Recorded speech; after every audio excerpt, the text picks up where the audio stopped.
Hello everyone, welcome back to the Library Reader. Yay, I'm back with another video. Alrighty, so guess what? I got another library book finished. Though I'm at the epilogue, but I've read enough of it to give you guys a review of it. So this is The Red Letter by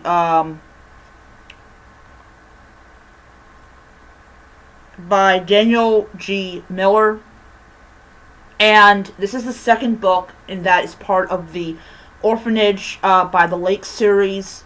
I read the first one, and I was like, wow, this is a great book. And I was like, it's kind of weird. You read a book, and you're like, oh, I really hope that he or she writes another book in the series. This is not just a standalone book and everything. And when I discovered that he did write a second book, I was like, oh wow, wonderful, wonderful.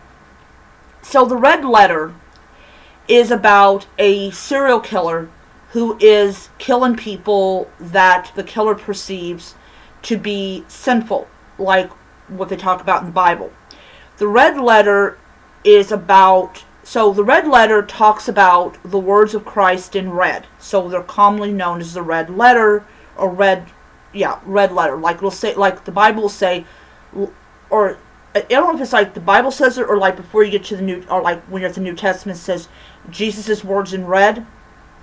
So the Red Letter is essentially the words that Christ said and everything. So the killer decides to take those words and use them to enact revenge on people that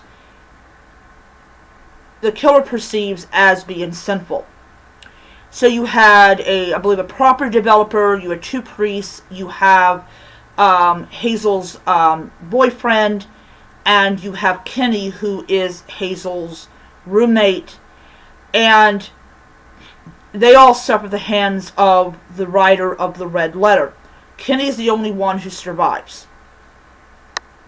During the course of this book, there's a lot of characters that really try to prevent Hazel from finding out the truth.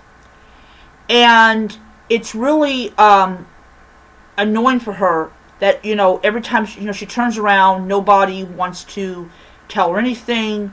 They think that it's because of the child sex scandal that rocked the Catholic Church and still rocks the church as a whole today. But Hazel realizes towards the end of it that that is not exactly what is going on. These are people that the killer believes are sinners. The whole story was absolutely insane, but absolutely wonderful.